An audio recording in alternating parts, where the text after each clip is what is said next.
নমস্কার, কণিকাজ daily life নতুন আরেকটি ব্লগে সবাইকে স্বাগত জানাই। আমরা আজকে যাচ্ছি দিল্লি গেট দেখতে। ওই যে দূরে দেখতে পাচ্ছেন কি সুন্দর লাগছে।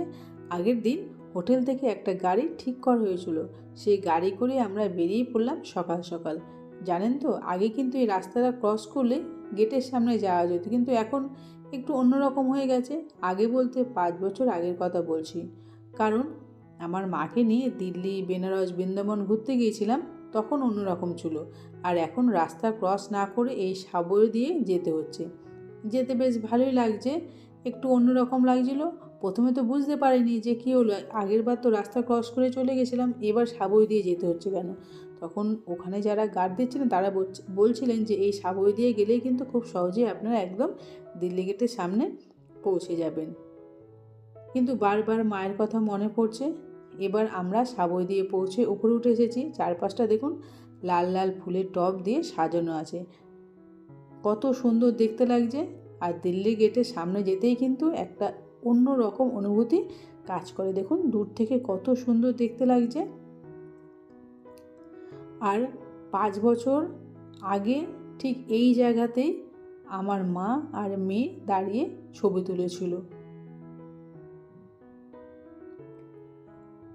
আমার মা আজ আমাদের মধ্যে নেই। মায়ের কথা মনে পড়লেই বা মায়ের কোনো ছবি দেখলেই বুকটা কেমন ফেটে যায়, চোখে আর জল আটকাতে পারি না। বড্ড কষ্ট হয়, মা তুমি কোথায় আছো। যাই হোক, চারপাশটা একটু ভালো করে ঘুরে নিই। আর এখানে চলছিল দিল্লির কলা মেলা। এখানে হাতের তৈরি করা সব জিনিস বিক্রি হচ্ছিল। আর এখানে কিন্তু একটা আগুন জ্বলতো সবসময়, যে ঝড় জল বৃষ্টি যাই হোক আগুনটা কিন্তু সবসময় জ্বলতো। কিন্তু এখানে একজন গার্ড দিচ্ছিলেন, ওনাকে জিজ্ঞেস করাতে উনি বললেন যে এই আগুনটাকে আরেকটু পেছনের দিকে নিয়ে যাওয়া হয়েছে। সেটা দেখতে যাওয়ার জন্যই আমরা এগোচ্ছিলাম। কিন্তু দেখতে পেলাম এখানে একটা মেলা হচ্ছে, কিন্তু মেলাটা 11টা থেকে খুলবে। আমরা প্রায় 10টার মধ্যে ওখানে ঢুকে গিয়েছিলাম, সেই জন্য দোকানগুলো আমরা আর খোলা দেখতে পারিনি। বন্ধ অবস্থাতেই আমরা দোকানগুলো দেখলাম। তারপরে আমরা ওখান থেকে ভালো করে ঘুরে আবার ফিরে আসছি। এখানে কিন্তু একটা জিনিস দেখছি যে অনেক স্কুল থেকে বাচ্চাদের এখানে ঘুরতে নিয়ে এসেছিলো। আমরাও কিন্তু অনেক সময় স্কুল থেকে ঘুরতে গিয়েছিলাম, তার মজাটাই ছিল একদম অন্যরকম। আমার মেয়ে অবশ্য এখনও কোনো দিন যায়নি একা একা, যখনই স্কুল থেকে গিয়েছিল সঙ্গে আমি ছিলাম। এবার আমরা ওখান থেকে বেরিয়ে পড়ছি। আর বাচ্চাদেরকে দেখে এত ভালো লাগছিল, তারা কত সুন্দরভাবে ডিসিপ্লিন করে লাইন দিয়ে দাঁড়িয়ে আছে। এই যে এবার আমরা গাড়িতে উঠে পড়ছি। এবার আমরা যাব পার্লামেন্ট দেখতে। নতুন পুরনো দুটোই পার্লামেন্ট আর রাষ্ট্রপতি ভবন। আর পার্লামেন্টের সামনে গিয়ে একজন গার্ড আমাদের আটকে দিলেন, বললেন যে আপনারা সামনে যেতে পারবেন না, আর রাস্তাটা আপনারা ফাঁকা করুন, কারণ এখন শীতকালীন অধিবেশন চলছে। তিনি বলে দিচ্ছিলেন যে অন্য দিন হলে আপনারা হয়তো একটু কাছে গিয়ে দেখতে পারতেন, বা আপনাদের যদি কোনো পাস থাকে তাহলে কিন্তু আপনারা যেতে পারতেন।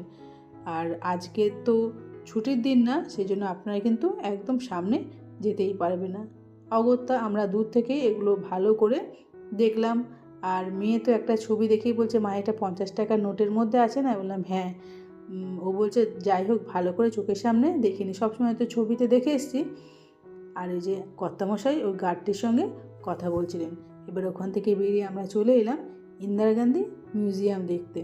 প্রথমে দেখুন গাছ দিয়ে কত সুন্দরভাবে ওয়েলকাম লেখাটা সাজিয়ে রেখেছে। আর প্রথমেই দেখতে পেলাম 1982 সালে ইন্দিরা গান্ধী যখন প্রধানমন্ত্রী ছিলেন, তখন ভারতবর্ষে এশিয়াড হয়েছিল, তার লোগো হলো এই আপু। এটাই কিন্তু খুব সুন্দর দেখতে লাগছিলো। আর এখানে অনেক রকম স্টোন ওনারা কালেক্ট করেছে, সেগুলো সুন্দর করে সাজানো আছে। আর এখানে জওয়াহরলাল নেহরুর ছবি, ইন্দিরা গান্ধীর ছবি, রাজীব গান্ধীর ছবি খুব সুন্দরভাবে এখানে সাজানো আছে। আর ওনারা কী কী জিনিস ব্যবহার করতেন, কী কী পড়তেন, সব জিনিসগুলো এত সুন্দরভাবে সাজানো আছে, সত্যি না দেখলে কিন্তু বোঝাই যায় না। আরও অনেক রকমের জিনিসপত্র, বই, ওনাদের বসার ঘর, লাইব্রেরি, খাওয়ার ঘর, শোবার ঘর, সব কিছুই কিন্তু সুন্দরভাবে সাজানো গোছানো ছিল। সত্যি মিউজিয়ামে গেলেই কিন্তু এত সুন্দর সুন্দর জিনিস দেখতে পাওয়া যায়।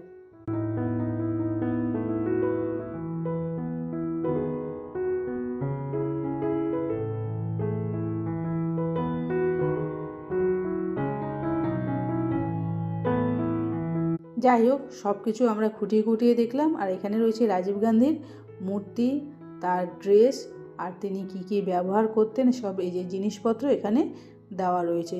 এগুলো আমরা বেশ সুন্দর করে দেখলাম। আর যে জামাটা পরে উনি মারা গেছেন সেই জামাটাও কিন্তু এখানে রাখা হয়েছে, সেটাও দেখতে পেলাম।